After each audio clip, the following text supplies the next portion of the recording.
আমি ক্লাস 5-এ থাকতে এর কাছ থেকে 5 টাকা হাওলাত নিয়েছিলাম, সেটা আমি এরা ঘুরাই দিতে ভুলে গেছি। 4 বছর আগে কইতেছে যে শুধু আসল করে 4.5 লাখ টাকা কইছে, এটা ওখানে দাম লাগবো।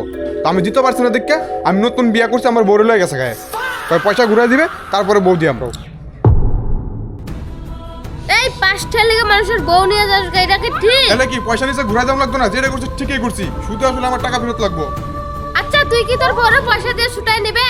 আরে পঞ্চায়েত সাহেব, যখন আমার বড় লয়ে গেছে আমার সেই খারাপ লাগছে, তারপর আমি নিজের একটা ভালো মানুষ বানাইছি, একটা ব্যবসা করছি, আমি কোটি টাকার মালিক হয়ে গেছি। তো এই 5 টাকার বদলে 4.5 লাখ করে 10 লাখ যদি দাম লাগে আমি আমার বড় আনামেই। আমি আনতো গেছিলামও, কিন্তু যাওয়ার পরে দেখি যে আমার বোর সাথে একটা বাচ্চাও দামরা বাচ্চাও দিয়ে দিছে আমারে। তাহলে আবার কি ছোটবেলায় আমি আর একটা কলম দিয়া 5 টাকা হাওলাত নিয়েছিলাম, সেই কলম আর কালি ঘুরাই লাইছে, তাও তো আমি ঘুরাই দিয়েছি কলমটা। তাহলে ওখানে আরো নাম লাগবো না? আমার যেমন বউ নিয়েছিলাম মনে লাগবো, কোনো বাচ্চা কাচ্চা আমি নিতাম না। আচ্ছা তোর একটা সমাধান দিতেছি। আচ্ছা ঘটনাটা যখন হয়েই গেছে, তখন তুই সুদের টাকাটা বাদ দিয়ে খালি আসল টাকাটা নে। আচ্ছা ঠিক আছে, আমি রাজি আছি, আমার 1 টাকা ওষুধ লাগবে না, আসল টাকা ঘুরাই দিতে কও। আর তুই আসল টাকাটা ঘুরাই দে, আর তুই বাচ্চা শুদ্ধ বড় লয়ে যা।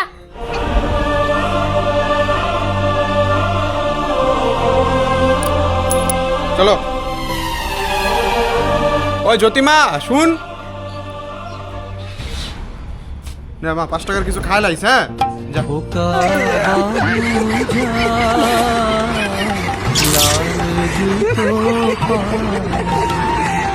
বড়